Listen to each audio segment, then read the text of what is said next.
Alors là, le voile, ça pose pas problème. Ah oui, quand c'est les riches, ça pose pas de problème. Elle peut rentrer n'importe où, il n'y a pas de laïcité, rien du tout. Regardez, tout le monde l'embrasse, elle va gaspiller des millions chez Hermès, LVMH, elle, on lui dit rien du tout, elle. Pourtant, elle n'est pas chez elle, hein. C'est pas son pays, elle n'est pas née ici.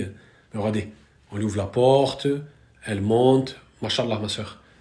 Mais nos sœurs, qui sont nées ici, qui ont grandi ici, qui ont pour la plupart bac+5, bac+6, elles se sentent françaises, elles sont nées ici.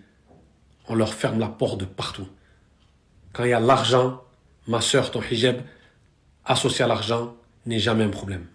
Et oui, si tu as des milliards, ce sera aucun problème. Eh bien, on va avoir la musulmane motivation. Et les sœurs qui ont bac+5, +6, lancez-vous. Moi, je crois en vous. Lancez-vous toutes seules. Vous n'avez pas besoin de leur boulot, là, 1500 euros, 2000 euros. Travaillez seul votre potentiel, vous en remettez à Allah et vous allez réussir, c'est sûr et certain. Je crois en vous. Ah bah je le rejoins totalement là-dessus. Dès qu'il y a de l'argent, on oublie tout le reste. Mais vous savez, ça c'est le signe de l'hypocrisie, de la fameuse, vous savez, emprise de l'homme sur la femme dans le monde musulman, etc. que le gouvernement français veut nous faire croire. Alors bien sûr qu'elle existe, mais elle existe que dans le monde extrémiste, islamiste. Ça n'existe pas dans le vrai monde de l'islam, etc. Les femmes sont libres de porter leur voile, qu'elles aient de l'argent ou qu'elles en aient pas. Mais là, je le rejoins complètement. Si c'est une femme puissante qui arrive avec son hijab, bah ça va poser aucun problème. Par contre, si c'est une smicarde qui vient avec son hijab, ça va être une racaille qu'il faut renvoyer dans son pays. Ça me fait rire parce que je suis à Dubaï en ce moment et bah moi, toutes les filles qui portent le voile ici, toutes les femmes qui portent le voile, elles ont l'air tellement heureuses. Je vois pas comment ici vous pouvez venir m'expliquer que la femme est forcée de le porter. Ça se voit pas du tout.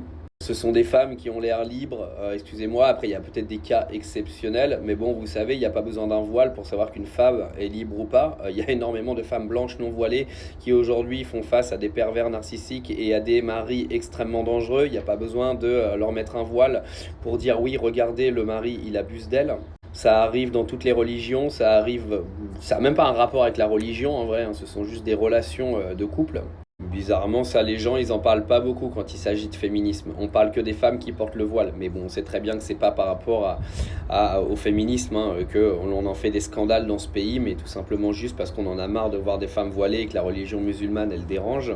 Dans un pays qui est en grande partie islamophobe, c'est sûr que le port du voile pose sacrément problème. Mais pour revenir à ce qu'il disait, hein, les femmes voilées de France, moi je suis d'accord avec lui. Hein, si on vous ferme les portes à cause de votre voile, bah écoutez, créez vos entreprises, montrez-leur que vous êtes... montrez-leur rien du tout. Travaillez pour vous, faites-vous plaisir, vivez votre vie aussi libre que vous pouvez la vivre. Mais montez votre truc, je sais pas, réussissez votre life à votre façon, sans rien attendre en retour de quelconque patron, quelconque entreprise qui en gros aurait des sortes d'a priori de vous embaucher juste parce que vous portez votre voile et que vous pratiquez votre foi, quoi.